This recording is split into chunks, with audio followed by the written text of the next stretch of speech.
In the last chapter, we learned the basics of running Docker Compose to manage multiple containers as a unit. Our example wasn't terribly useful though. We simply ran two of the same container, and we didn't create any relationships between them. In this lesson, we'll set up a composition of containers that all can communicate and work together to form a useful system. The system we will run with Docker Compose is known as the Elk Stack. The Elk Stack consists of Elasticsearch, Logstash, and Kibana. Logstash is used to collect application logs and send them to Elasticsearch, or a number of other destinations. Kibana is a user interface built to visualize data indexed in Elasticsearch.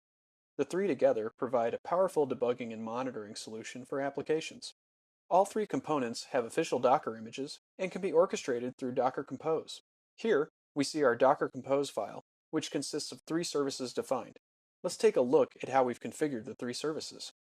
At the top, once again, we've specified that we're using version 2 of the Docker Compose spec. Next is our services attribute, which houses our three services. Our first service name is Elasticsearch. Here, we'll simply specify the official Elasticsearch image with the tag 2.2.1. We don't need to map any ports since the only processes that will communicate with Elasticsearch are on the same network. Other services defined in the Docker Compose file can access our Elasticsearch container by the service name we defined, which is also Elasticsearch.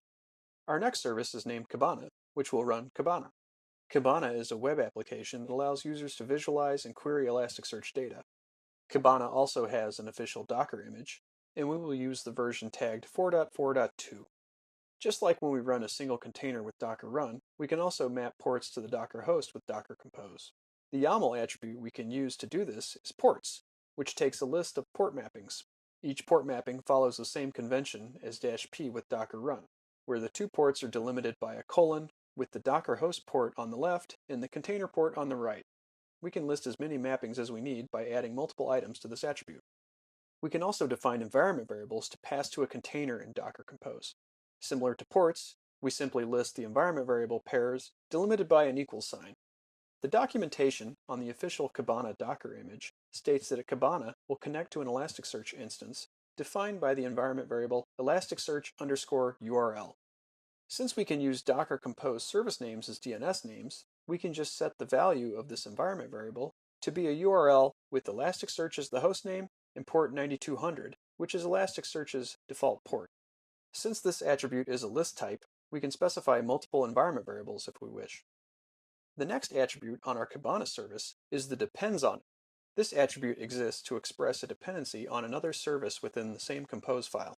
This attribute ensures that the dependency container is started first before the dependent container. Compose has no way to tell if a container is actually ready to take traffic though, so applications need to be able to handle multiple connection attempts. Fortunately, Kibana will continue to try to connect to Elasticsearch at startup. This means it's not a big deal if Elasticsearch isn't completely started up when Kibana starts up. Our third service is Logstash, which accepts log data and sends it to Elasticsearch. Logstash also has an official image, and will use the version tagged 2.2.2. The Logstash container specifies an entry point, which is the Logstash executable. This means that like Docker Run, we can use command to pass in arguments to the entry point. For Docker Compose, we can specify a command or arguments to an entry point using the command attribute. Logstash allows us to pass a configuration string in line to the Logstash executable with the -e flag. In our inline Logstash configuration, we're accepting log data via TCP on port 5555, and we're sending the data to Elasticsearch running on our Elasticsearch container on port 9200. Since we'll be submitting logs from our local host, we'll map the TCP port 5555 on the Docker host. This will allow us to use netcat to send sample log messages to Logstash, which will send them to Elasticsearch. Afterwards, we can go to Kibana in the browser and see our logs. Let's run the composition. As you can see, there's quite a bit of output. If you look through the logs, you'll see that Elasticsearch began starting up, and shortly after Kibana began starting. You'll also see a couple messages in the logs saying that Kibana cannot connect to Elasticsearch, but eventually the connection will be made.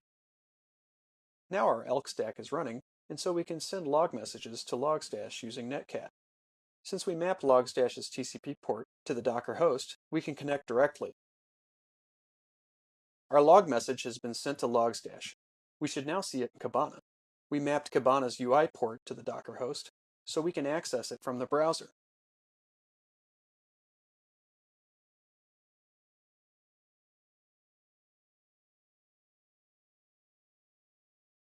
We can see in Kibana now that we have a single log message, and it's Hello O'Reilly, which we submitted via Netcat.